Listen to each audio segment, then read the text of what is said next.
Good afternoon, everyone, and a really big thank you for joining us.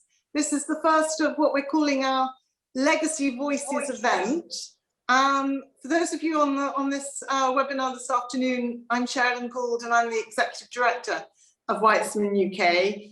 I think it's probably fair to say that we're all become far too familiar with meeting on screen and using this wonderful video technology. But I'm really hoping that it's we're coming to the end of this lockdown and that it won't be too long before we can actually start to host events where we can actually meet you in person, because we've really missed everybody, and let's hope that this is one of the last of the webinars that we're going to do. So what I'd like to say is that this past year, really, it's been a difficult year for everyone.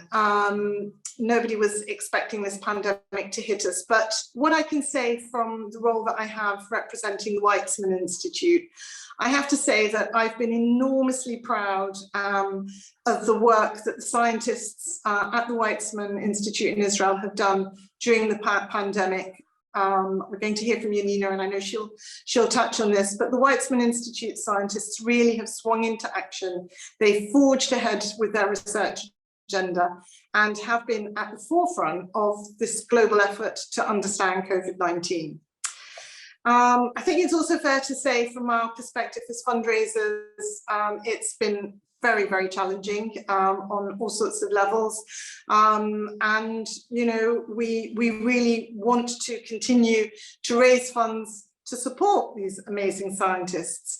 And one of the things I can say about Weizmann supporters is that we really are fortunate that so many of them are so happy to continue to support us, even if we aren't putting on events.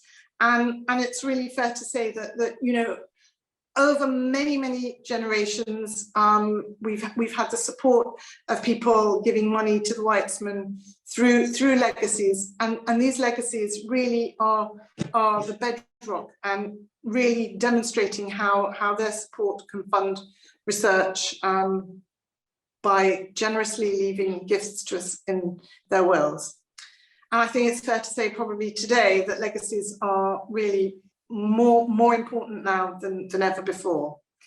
So we did, during this pandemic year, produce a legacy brochure, which I hope many of you will have received in the post. And it was a project that really was, we were inspired by the stories of the people behind the legacies. I think a legacy is not just about an amount of money. A legacy is about the person that's given that money, and we really tried hard in this legacy brochure to present to you a number of unique stories of people who really made a huge difference by their decision to leave a legacy to the Weizmann Institute. It's a very sensitive and it's a very personal topic, the subject of legacies. We're very privileged on our webinar this afternoon. We'll hear at the end of the session from Martin Paisner, who's been responsible for stewarding very many legacies to the Weizmann. But we're going to start the story with an extraordinary woman who we do write about in this legacy brochure, a woman called Manya Igel. And I'm really thrilled that we have on the call with us today Anne Berger, who really was instrumental in stewarding this wonderful Manya's legacy to the Weizmann Institute. And of course, then we'll hear from Janina Eldar, who is really, we are thrilled that Janina's carrying the name of Manya in her title with her research.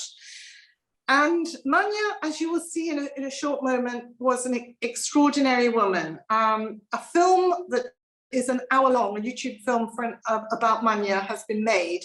Obviously, I'm not going to show you the hour-long film now, but I'm going to send at the end of this webinar, we will send out the link to the longer YouTube video, and I really urge you to watch it because she was an astounding, extraordinary lady. But what we're going to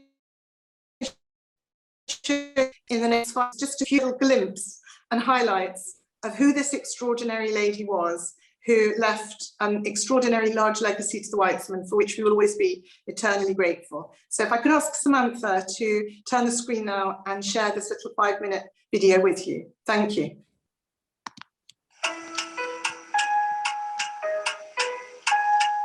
I think I'm a bloody miracle considering the life I led, don't you? Bloody miracle.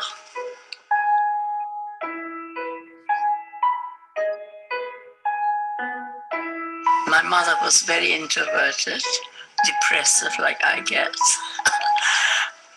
and I'm gregarious like my father, so I have the two. And my father was an enormous flirt. I think it was an arranged marriage.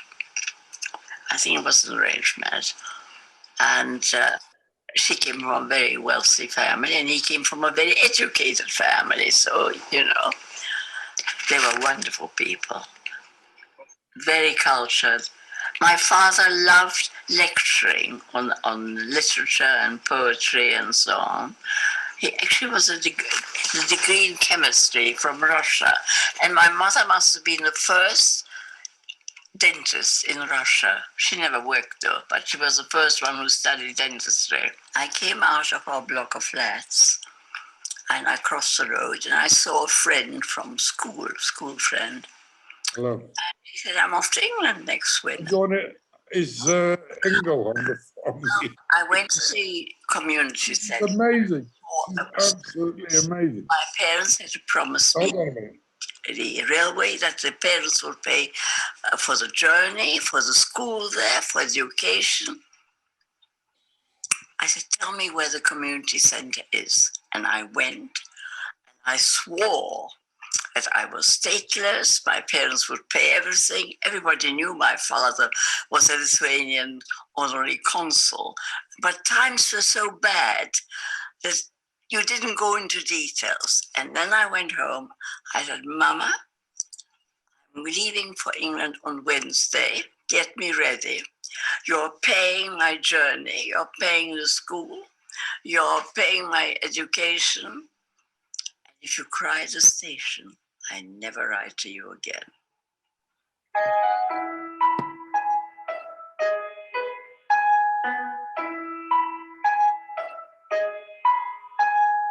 I was a tough kid. But you know, the nurses were around already. I went with the last kinder transport to England. And my sister was supposed to join me in Helversum on the way, but she never turned up. The war began. I didn't hear any more from.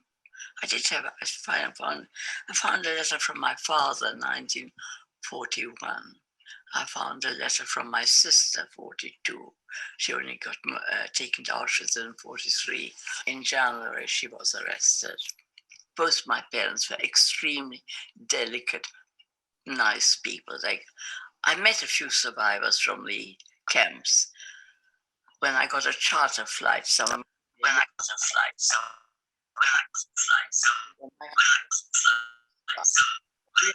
be a certain type, apart from having a lot of luck, to have survived that time.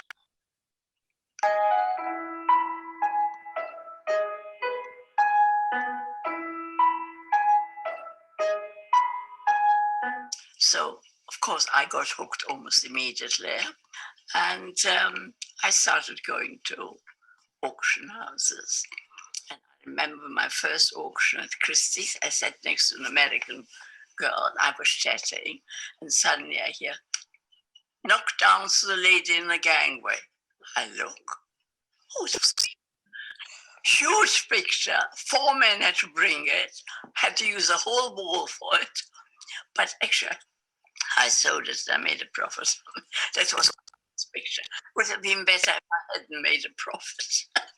Because then I got a Professor Ken Howard, Royal Academician, and he's all about light. Ken Howard is all about light. He was exhibited at the Royal Academy in 1995 at the summer exhibition, which is very important.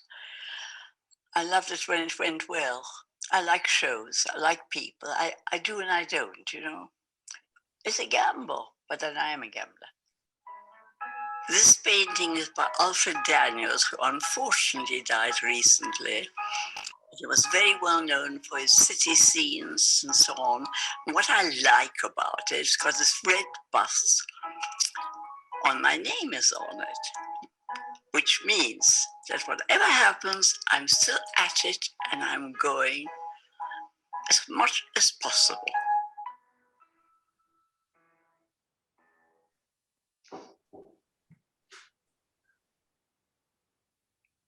So that is just a really, really tiny little glimpse, and I hope you got a flavour of just what an extraordinary woman Manya was. And I really, really love that little end of that film, because it's so lovely to see how delighted she was that her name was on the bus, on the painting. And from our perspective here at the Weizmann, we are really, really honoured that her name will be engraved on the International Donor Wall in perpetuity at the Institute. And I know that Janina shares our pride that the research, and we know that Janina is doing groundbreaking research, and I just know that Manya would be so, so proud and delighted that her name is going to live on through the science. So now may I take the great pleasure we have with us Anne Berger, who really was instrumental in stewarding this gift. I'm going to invite Anne to say a few words about herself, and then we'll have a little chat about Manya, and then we'll have the chance to hear from Janina, who is doing the research that Manya's legacy has funded. So over to you, Anne. Thanks very much, Sheridan. So I'm Anne. I'm the Chief Executive of a medical research charity based in the UK called Rose Trees Trust. We fund around 400 projects in scientific research, and about 40 of those projects are based in Israel. So I have a very keen passion for everything that's going on in Israel. I first met Manya probably 30 years ago when I became, well, as you said, she had 3 husbands, and her final partner in life, Bernard, was the great love of her life, really. And I became engaged to Bernard's son, Jeremy. So we all met up as a family.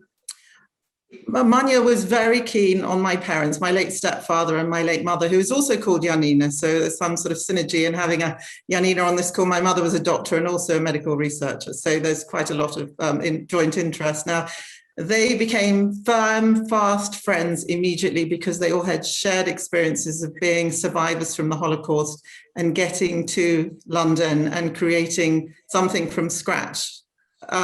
They danced, they sang, they shared stories. It was a very immediate friendship. And unfortunately, my mother died very soon after meeting Manya, but Manya and my stepfather became absolutely firm friends. And my late stepfather was a Holocaust survivor, survived the camps and the Warsaw Ghetto.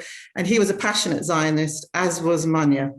So over the years, we talked about legacies, about her estate, and she could see our joint passion about the Weizmann and about Israel. Now, she did visit Israel several times. Their favorite place was to go to the Princess Hotel in Eilat. So it wasn't a Weizmann experience, but she absolutely loved the place. And as they both got older, they wanted to make sure that ultimately, although Manya wasn't religious in any way, she was very wedded to the idea that there was a safe place for Jews. But she was also very commercial. She had a very good business sense. And she wanted to ensure that her money would be left to institutions which had top business brains, totally excellent science, and would actually create some form of legacy in terms of intellectual property rights, potentially for the universities, and create licensing opportunities for any science that would create more income for the institution. So her idea was that by giving a large legacy to a place like the Weizmann Institute, that they have top scientists, that they will be incredible people, that they will create ideas which can generate more income to make the country as secure as possible. So for her, it was a no-brainer to leave money to somewhere like the Weizmann Institute because it ticked all of those boxes. I mean, over the years, we had things like the Intifada, and she had given quite a large donation every now and then to Magen David Adom to make sure Bernard's name was on the side of an ambulance. And everybody who knew her at one point knew that there were bombs coming across, and she was saying, can't we buy tanks? Can't I buy a tank in Bernard's name to protect the country? We all had a bit of a giggle. Everyone who knew her knew that story really well. She was just such a character. And we said, no, you can't buy a tank, but you can invest in good science that will protect the country. As you know, Sheridan, she loved the little tipple in the afternoon, and there was, as she told me, the famous time she had a late cousin come to visit her, and they were having a bottle of champagne, and I think they got a little bit tipsy, and it was either at that point or fairly soon after she tripped on the rug and broke her hip, which was a terrible thing. But she was such a fighter. She immediately fought back, got back up on her feet, and was trading, and she was selling paintings. She was having people come to her apartment all the time. Amazing woman, huge bundle of energy. Anybody who knew her, she was a bit wicked. She had a terrible sense of humor. I mean, she could tell the worst jokes ever, naughty jokes. And it was amazing. It was wonderful speaking to her. And I'm quite a tall lady. She used to come up to just about my armpit. We were like little and large. We had a huge age difference between us, but we could talk about anything for hours, and we would have great fun together. And I miss her enormously. Just that energy, the energy she injected into any part of her life. She was very kind. Anybody could come to her with a request for help, a charity, a personal help. I never heard her say no to anybody. And her other little passion was betting on the horses. So if you ever went round to have a cup of tea, she'd be looking at the racing times to see what £1 could go on which horse, and she had someone that would go down and place her bets. So she was a real all-rounder, an absolute amazing person, huge zest for life, despite her difficult beginnings. And in spite of it all, she achieved a tremendous amount in her life, and I was very privileged to know her. That's you've really managed miraculously to certainly enthuse or share with us the enthusiasm that you have for her. And as again, I can only urge everyone on this call today to listen to you'll only get to learn about Manya through this hour-long video, and really great loss in your lives not to have known her. But could you just share with us this afternoon something about your own impressions of the Weizmann that helped inform your decision to suggest to Manya that this would be somewhere that, with this amount of wealth that she had, and of course with no children, that she was going to leave it to, that why you felt that it would be a good fit for her to consider, that the legacy that she was going to leave would go to the scientific research that was being done at the Weizmann? Yeah, I mean, I've visited the Weizmann quite a number of times over my lifetime, both with my parents and then with my own family, my husband and my daughter. And you can't but marvel at the level of science and the excellence, the people that are selected that go into this institute to make it absolute world class. I mean, you look at the people who are desperate to come from overseas, who are not Jewish, who've got no connection to Israel, but they want to come because it is absolutely the best place doing wonderful science. So from that perspective, it wasn't any hardship whatsoever to say, if you want to fund the best in the best place and to help Israel, which of course is something that she was very passionate to do, it was a very easy decision for her. Excellent. Well, you certainly, in our opinion, you were instrumental in finding the right projects, which we applied to Manya's gift. And so for everyone on the call, so her legacy has established the Manya Igel Center for Biomedical Engineering and Signal Processing, which we will hear in a moment about. It's led by Professor Yunini Eldar, but it's also funding a chair in neurobiology, which is currently held by the new head of the neuroscience department at the Weizmann, Professor Ronnie Paz. And it's also funding graduate student scholarships. Can you just choosing these projects, these I hope it's fair to say are the right projects that we associate with Manya? Yes. I mean, the neurobiology one, and the professor who's taken the chair is a fantastic neuroscience. And for those people that knew Manya, she had a son who had schizophrenia. So from my perspective, having someone investigate neuroscience was something that was quite important. And I think she would have very much approved of that. And I also think the funding that we set aside with you for young people, she loved young people. She loved the idea that her funds would be used to take bright young people and give them an opportunity that they might not otherwise have. And that particular legacy funding that you've now got to do that is going to create the future professors for Israel. And they will undoubtedly do fantastic things because the Weizmann only chooses wonderful people. So, you know, you couldn't do better than that. Oh, well, that is, you know, I couldn't have actually articulated that better myself. And so really on behalf of all of us at Weizmann UK, a huge thank you for sharing those intimate messages to us all. And I think that segues really beautifully into introducing the person who really is our special speaker, who is carrying the name forward. It's not on a bus, it's going to be on all research papers. So let me now take the opportunity to introduce you to Yanina Eldar, who I really think it's fair to say Manya's gift is going to help change the world. So let me tell you a little bit about Yanina. She's the director of the Manya Igel Center for Biological Engineering and Signal Processing, and it forms part of the Department of Mathematics and Computer Science. She specializes in harnessing cutting-edge artificial intelligent techniques so they can be applied to the life sciences, such as neuroscience and cancer research. She's a member of the Israel Academy of Sciences and Humanities, and she was selected as one of the 50 most influential women in Israel and was a member of the Israel Committee. She's recently, well, not so recently anymore, she's been established at the Weizmann now for a number of years, but really we were delighted that she received this generous gift from Manya, and we're really lucky to have her. So I am now going to hand over to Yanina to tell us all about the work and what she's doing. Yanina. Thank you so much. It's really an honor to be here. And of course, I'd like to thank Sheridan and Anne. And your words were so inspiring. Just for me, it's an amazing opportunity to learn more about the remarkable woman behind the title and the donation that we have. And, you know, I think she sounds like she was much greater than life and had, you know, the energy of all of us put together. So I can't, you know, obviously I have a lot to aspire to, but it sounds like someone that I'd really enjoy sitting down to a cup of, I was going to say a cup of coffee, but probably a cup of vodka or whatever else she would give me. But I'd be willing to drink if it was with her. So, you know, hopefully the work that we're doing will do her honor. So let me, with your permission, I wanted to share a few slides. So really thanks to Manya's donation, we were able to establish the Center for Biomedical Engineering about 2 years ago. I moved from the Technion to Weizmann to head the center. And what I want to try to do is give you just a little bit of a taste of what we're doing in the center. I hope you can hear there's a little bit of an echo, I think. I don't know if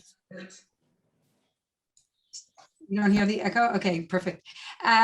So let me start by introducing our lab, which is part of the center, and we'll see shortly how it all connects. So our lab is called the Sample Lab, which stands for Signal Acquisition, Modeling, Processing, and Learning. I know that's a lot of words, but basically what we look at is how to acquire information out of various types of signals and how to harness them to new technologies, new clinical applications, and more. So as you see here on the slide, in the lab itself, we look at a very broad type of signal, not necessarily only medical signals, but within the center, what we really want to try to do, and this is what we've been working on in the past 2 years, is seeing how we could take these three legs and combine them, where the legs are engineering, which is really my specialties, more basic science, which of course is the Weizmann specialty, and the medical domain, which is really what the center is focused on. So we're really trying to work at this crossword and really trying to get these different domains to talk more to each other. So more specifically, we centered the structure in a way that it has three legs. So there's the lab itself, that's really the technological backbone. So that's where we kind of develop the systems, develop the different devices. There's the clinical arm, which I'll focus on in the next few minutes, which is really the infrastructure for all our clinical activities. And then we have an internal forum, which we call the best forum between science and technology, which is an interface we started to promote more interaction on campus between technology on the one hand and the life and the physical sciences on the other. So these are kind of the three legs that we formed within the center, and we're really trying to put, energy into all of these three legs to make it kind of a complete whole. So just to say a little bit more about the clinical side, which is really kind of what we're focusing on the most. So we're really trying to kind of take these advances in AI and signal processing and technology and move them to the healthcare domain. So, we all know, we all have these fancy phones. We could do amazing things on our phones, but then if you look at what happens in the medical domain, ultrasound machines, MRI machines, CT machines haven't changed much in the past 70 years. And we hope to change that. So we hope to take all of these innovations that we have in, the world of cellular communication, video, et cetera, and try and move that more into the healthcare domain. And this is really where this generous donation is very helpful, because one of the reasons why, unfortunately, students and funding doesn't exist so much in the medical domain is because there's less money, right? I mean, the high-tech companies have a lot of money. They fund the directions that they're interested in. And unfortunately, it's not necessarily healthcare. So there's much less money in healthcare. And that's why for us, the Manya Igel Center is really enables us to work in these areas, even if we have less funding from more traditional grants. So our idea is really to facilitate transition from, theoretical research to clinical studies and really try to address unmet clinical needs. So just to talk a little bit about how we do it. So basically, within the 2 years that the center has formed, we started several different arms. So one is clinical studies. We have various clinical studies, and I'll show a little bit of them that we set up with various hospitals. We have a clinical forum. Here you see a snapshot from a recent forum, of course, over Zoom, but before COVID, we did it in person and hope to return to person soon. So we have top clinicians from all over the country, and also some from abroad, that connect kind of once a month or once every 2 months. And we basically sit together for 2-3 hours and brainstorm on what are different unmet urgent health challenges. And we have a mentoring program for resident physicians to do their basic science research in our lab. And that way we have kind of close connections with the physicians.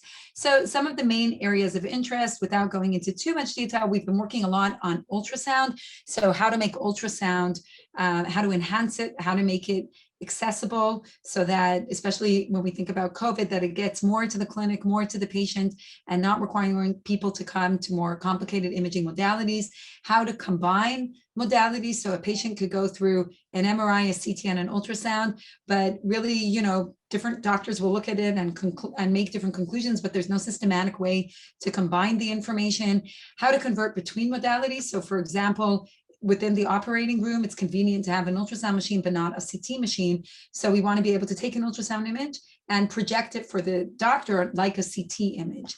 We're looking a lot at AI-guided image acquisition so that we're not dependent on sophisticated technicians, especially if we're looking at rural environments. And we've been looking a lot at super resolution. So how could we get ultrasound to have the same resolution of MRI or PET CT, but of course, ultrasound is much more accessible. So I'm not going to go through these in detail. I'm actually just going to flip through them just to show we've established many clinical collaborations with hospitals all over Israel, many different areas in AI and signal processing, which again, all of this is done within the center, and the center has been instrumental in enabling us to do this.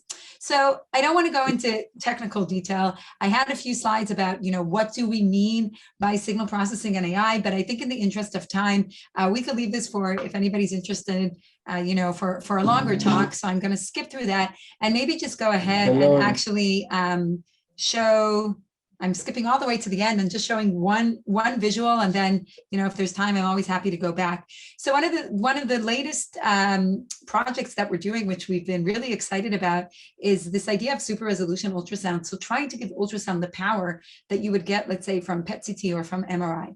And specifically, what I'm going to show you now is actually a clinical study that we did on patients with breast cancer. And what we did is, in order to increase the resolution, we injected these microbubbles into the bloodstream. It's totally harmless. These are, of course, FDA approved. It basically goes, into an infusion. These are all patients that come into the clinic with an infusion anyway. So from their perspective, they don't feel anything. And then with appropriate AI and the different algorithms that we've developed, we've been able to get much better resolution than you would actually see from an ultrasound machine. So these are the doctors that we've been working with. This is the machine. We programmed the machine specially for this type of imaging. So these are our engineers in the machine leaving the lab.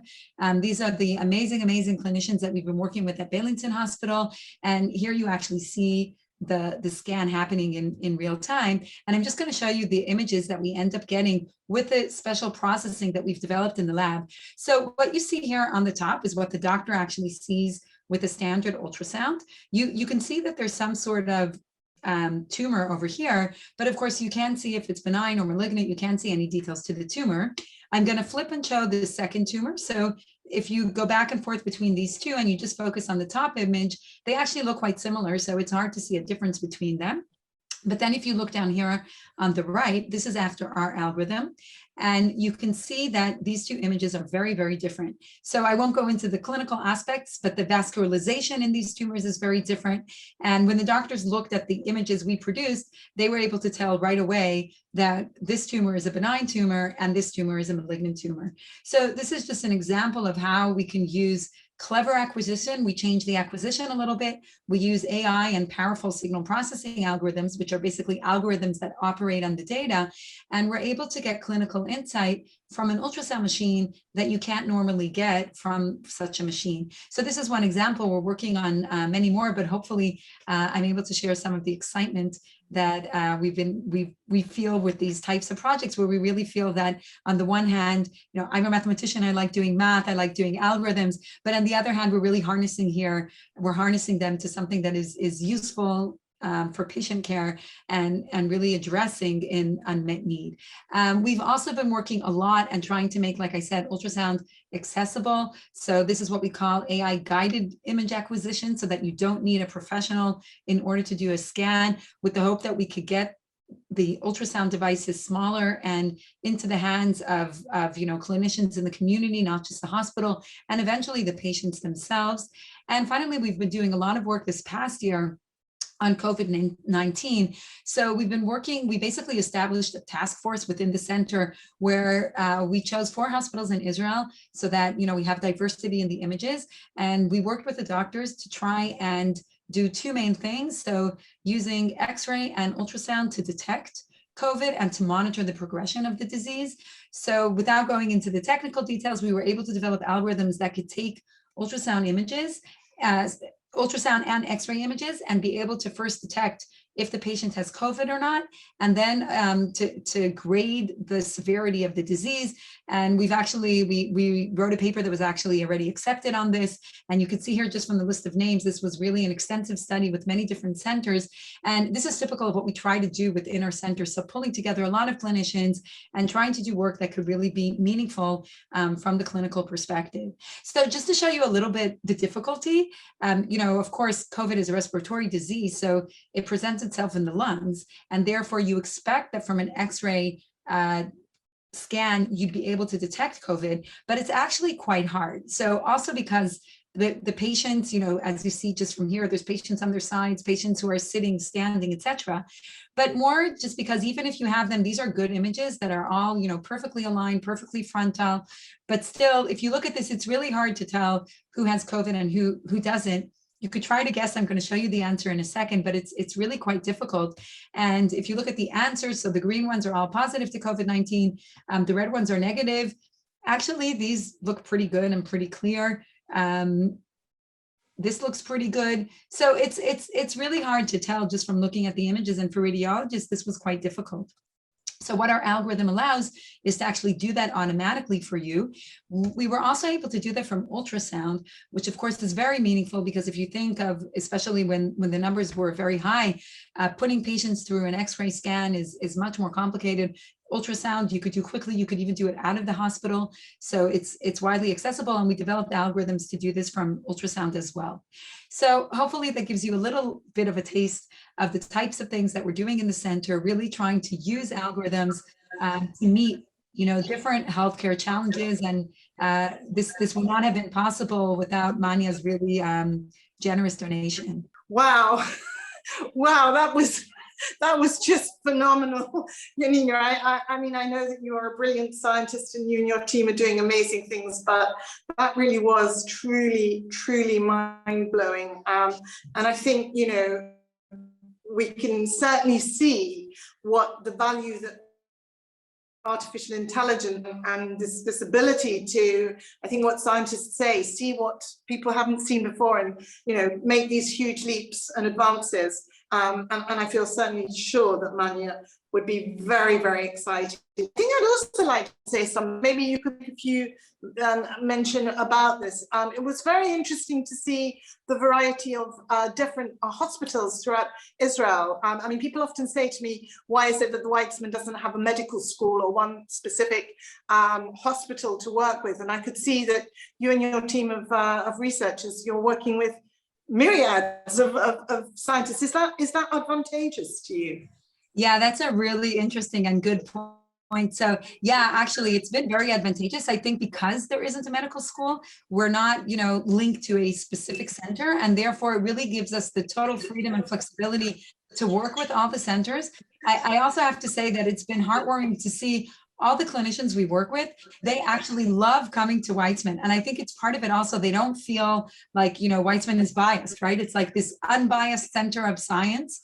And it's been amazing because even during COVID and the doctors are so busy, I would always say, I'll drive, tell me where to meet you. And every single last one of them always says, no, we want to come to Weizmann. They love being there. They love the feeling of science going on. And I think the fact that there's no medical school, there's no competition for them, they're all equally welcome. I think that's actually very significant.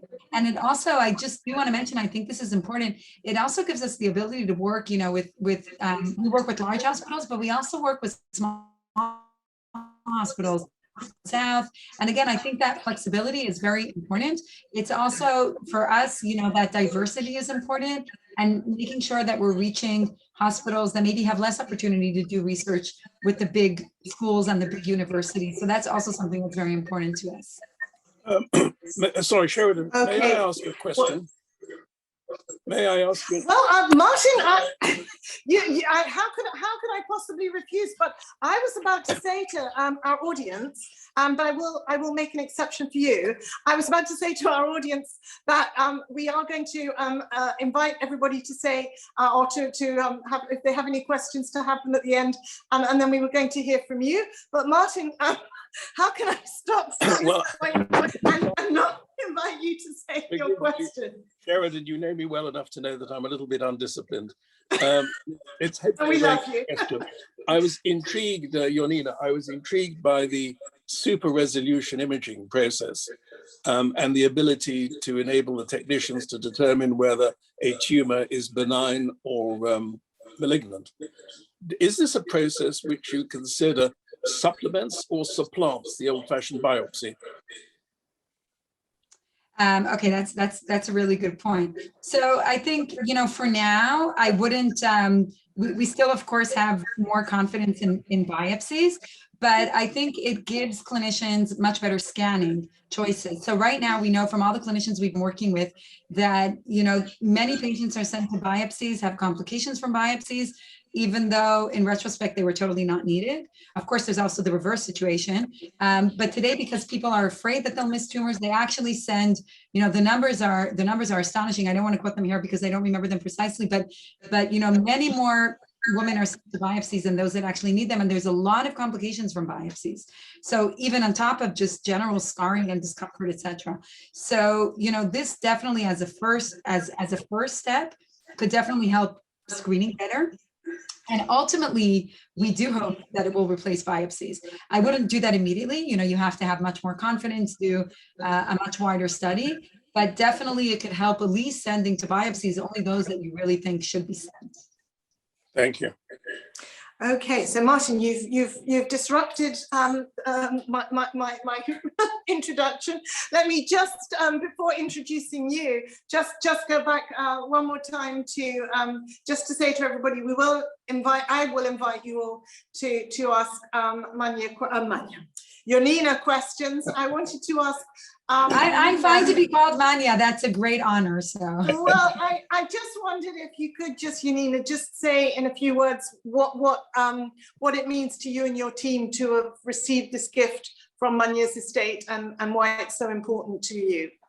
Yeah, so first of all, I have to say that after hearing so many stories about Manya that I didn't know, I feel it's even more important because I think, as you can tell, we're very much about the people and, trying to do science that helps people and aids people. And I think learning about Manya and about, what she went through and the person she become, it already gives me even more pride in kind of carrying that name, especially I have to say, besides the scientific activity in Israel for diversity and higher education. And I think seeing such strong and passionate women, especially, from a generation before, is just to me so inspiring. So that's kind of on a personal note.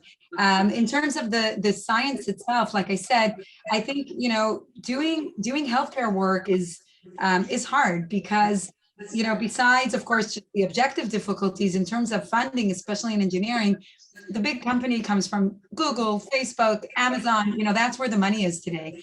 Unfortunately, the money is not in healthcare technology. That's a whole different story, but factually, that's not where the money is. That's not where the students want to be. The students, they all want to get a job in Google and in Facebook. So, recruiting students, getting them passionate about taking all of this knowledge and gearing it towards unmet needs in healthcare is something that's not easy to do. And I think having the funding, but also having the established center. I think a center, besides the money, is its statement. It means this is important. This is important to Weizmann. This is important to us. It's not just here, we're doing one project in this area, but we have a center in this area because this is important. And I think that's important to attracting students, important to attracting the doctors. So, the doctors in Israel, unfortunately, don't get time for research. They work crazy shifts, crazy hours. And I've seen how important it is to them, not just to be working, with me, Yonina, but to be working with the center. It makes them, honestly, it makes them feel important. They love, a few doctors said this to me. We love the thought that we're working with an AI center, with a signal processing center at Weizmann. To them, that carries a lot of meaning. So I think, it's the funding itself, and it's also the framework and, putting it on the table and saying, you're part of a center that's focused on this. I think that is really fundamental, really, really important for us to attract the right people. Oh wow, that was truly very heartwarming, and I'm sure that everybody on the call who's been involved in stewarding Manya's legacy would feel very proud. So thank you. And so, as I said to everybody on the call, I am going to invite you if you have questions at the end, and there is a chat box. So please, or raise your hands, and I'll try and identify you. So now a little bit, we've already heard from him, but I'm going to give him a formal introduction without embarrassing him. We are now going to hear from Martin Paisler. Martin is a highly respected lawyer who specialized throughout his career in the private client and charity areas. He has a vast experience in helping individuals manage their philanthropic giving during and actually after their lifetimes. He is a trustee of many charitable trusts and foundations and was appointed CBE in 2004 for his charitable services. Martin is a member of the Weizmann Executive Board. He's a trustee of Weizmann UK. He was also chairman of Weizmann UK and worked very closely with me for many years. He's been very kind to step into a new role that we've given him, appointing him as our legacy ambassador. But his involvement with Weizmann actually predates his law career. He's been a frequent visitor to the Weizmann campus in Rehovot, in fact, since he was a teenager. It was his late father, Leslie, who passed on his passion and his commitment to the Institute to Martin. And Martin, we're really delighted that you're on this call today. I shall hand over to you to say a few words and obviously invite questions at the end about legacies and the Weizmann. So over to you, Martin. Thank you. Thank you, Sheridan. I don't actually think I've had from you a job description for legacy ambassador. So we'll have to sort of create the job description as we go. Thank you for your kind introductory remarks. I'm sorry that I never met Manya myself. She was obviously a fascinating lady. And I suppose the story that we've heard from Anne and from you, Sheridan, underlines the whole purpose of what the few words that I want to say. At the end of the day, it's not really a question of a solicitor coming along and introducing the client to Weizmann or whatever the charity is. It's a question of opportunity and personal relationships which you develop through your career or through your life experience. That is not something you can plan. You just happen to be, you're very lucky if it happens to you during the course of your career. I think there is an assumption, a too ready assumption on the part of many charities when they decide they want to embark upon a legacy campaign to say, right, we must bring on a solicitor because he'll have the key to introducing us to X, Y, and Z and give us legacies galore. It's not quite so straightforward because first of all, many clients have their own ideas. If they're willing to give to charity at all, they have their own ideas as to what they want to give to. More often than not, it's a question of what hits them in the subconscious, a decision whether or not to give to a particular charity. And the next point is, of course, that it is also a question of the size of the gift. One can, if a person is minded to give to charity, you can more readily encourage them on the spur of the moment to agree to give a modest legacy to the charity you mentioned, if it fits in with their general concept of what they want to leave their money to. But if it's a larger, more substantial gift of the Manya type, we're talking about a lengthy, long-term relationship. We're talking about the building up of trust. We're talking of nurturing over a lengthy period of time, which is hugely important, not only for the relationship that one is fortunate enough to have as solicitor, but also with those within Weizmann itself, whom you can look to support you. It's a partnership. I mean, I have been involved in a number of legacies over a number of years with a number of clients. It would not have happened had it not been for the nurturing that took place through Sheridan and Sheridan's team. So there's no one solicitor is able to do this on his own. He needs a really good CEO, a good fundraiser, a person who's committed to Weizmann. And without that, you wouldn't develop the relationship with the client, you wouldn't develop the trust. I'm not, of course, talking about arrangements that take place through grant-making trusts subsequently, which is a completely different relationship. But we're talking now specifically about legacies. So we're talking about trust and relationship. The next aspect is, and it's something that has been touched upon, it is persuading the client, however good the relationship may be, persuading the client that what Weizmann can do is something which other organizations cannot do. We're talking about trust, not only in the recommendation that you're putting forward as to the institution and the value of the institution, but the way that institution is capable of handling the bequest when it receives it. And integrity, honesty is obviously goes without saying, it's essential. But one has to be confident that the institution has the resources, the capability to match what it commits itself to doing, be it in terms of endowment, in terms of matching. It also has to have the ability to actually frame the project that the money is going for in a way that meets actually over the years has been exceptionally good at framing projects to meet client needs. And I think it's admirable the way they've been able to approach that. And as I've said, it's a question of continuing trust. And more often than not, projects may well start during a person's lifetime and be supplemented as a result of legacies coming after the date of death. Terribly important again to continue the relationship that you have with that client, and for the institute to actually be seen to be honoring its commitment right the way through. So what I'm really talking about, and it's not just peculiar to me as a solicitor, I think it's a question of anyone who's actually helping bring in legacies for Weizmann's future. I think it's a question of developing, nurturing, a good working relationship with those with whom one is fortunate enough to encounter during one's life, during one's career, and developing it in the interests of Weizmann and the interests of, frankly, in the client's own interests. Because if you're achieving something that will commemorate the client and will enable the client to actually see that some lasting good is capable of coming out of what he or she has left, so much the better. I think that's all I can sort of usefully say in the few minutes that I have for this purpose. But obviously, if there are any questions I would like to ask, I'm not even beginning to touch upon all the legal and taxation implications, the family issues, the tax issues, etc.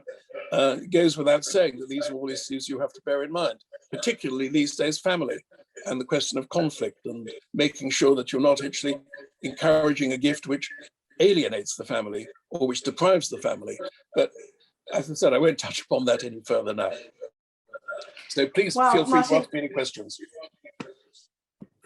Thank you so much for that insightful sharing of your experience and knowledge on this, sensitive and yet very important topic. And thank you too for making the reference about nurturing relationships, because I do believe that that it is all about relationships. It's about the relationships that the Weizmann Institute has with its donors as when they're alive, with the donors that have the relationships with the scientists, and it's a two-way thing. But there is so often situations where we receive a legacy when we've never had any contact with the individual. And the thing I'm say about is it's actually it is arrived, but on the other, actually a little bit tragic and a little bit heartbreaking, because that relationship that the generous giver could have had in forming the relationship with us and the scientists is lost. Yeah. At this point in time. There's nothing we can do, and that is something that people have often said, what is the trick to getting more legacies? And I said, well, if I knew what the trick was, I would be super successful. There isn't a trick, but I think when it is a very personal thing, and people, we would certainly encourage people to step forward and share with us the fact that a legacy to the Weizmann is included in one's will, and that is something that we will hopefully not in our own lifetimes be able to celebrate, but it is always sad when you get these letters and have never known the individuals Actually, behind the legacy. Can I just add one more thing? Because I did touch upon it before. I used the word subconscious. I think that is quite an important factor, particularly for those bequests, those legacies that come through from people you did not necessarily know were going to be leaving anything significant to the Institute. People are affected by what they've read about, and the subconscious is hugely important, and which is why I think Weizmann UK is also terribly important in what it does in publicising the work of the Institute and promoting it.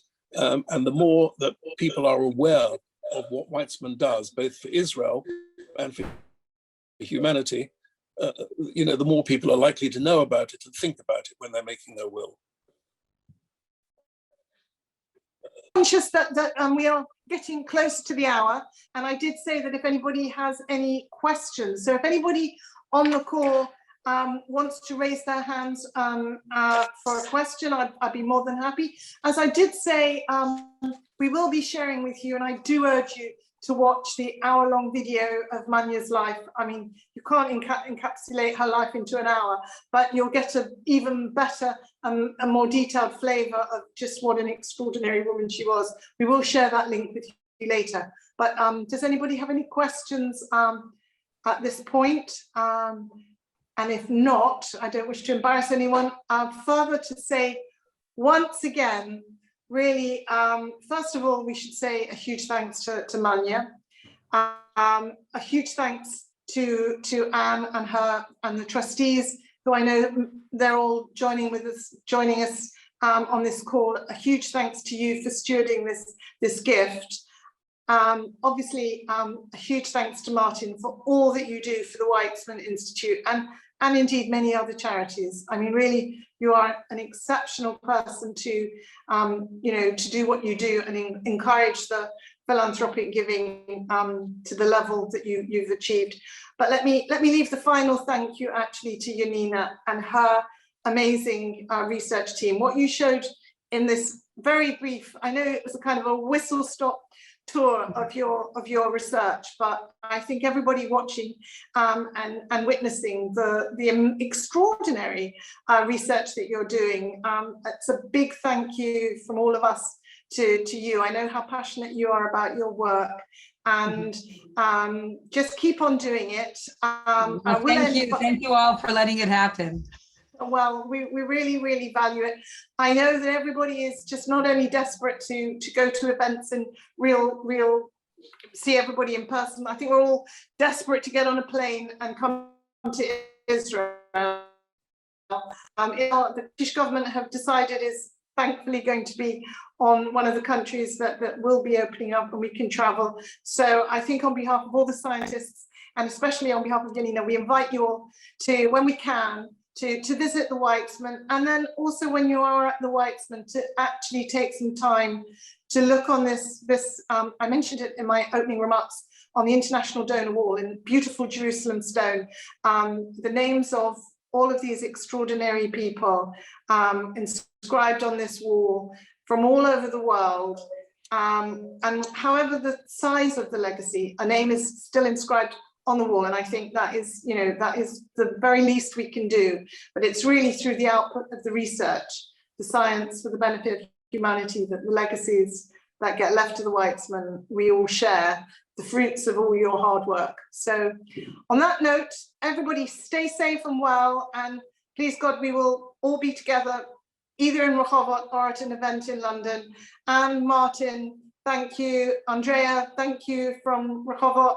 Samantha and the lovely Weizmann team, thank you for all that you do, and have a lovely evening. And perhaps in honor of Manya, if you've got a bottle of either vodka or gin at home, have a little tipple on and raise a glass for Manya.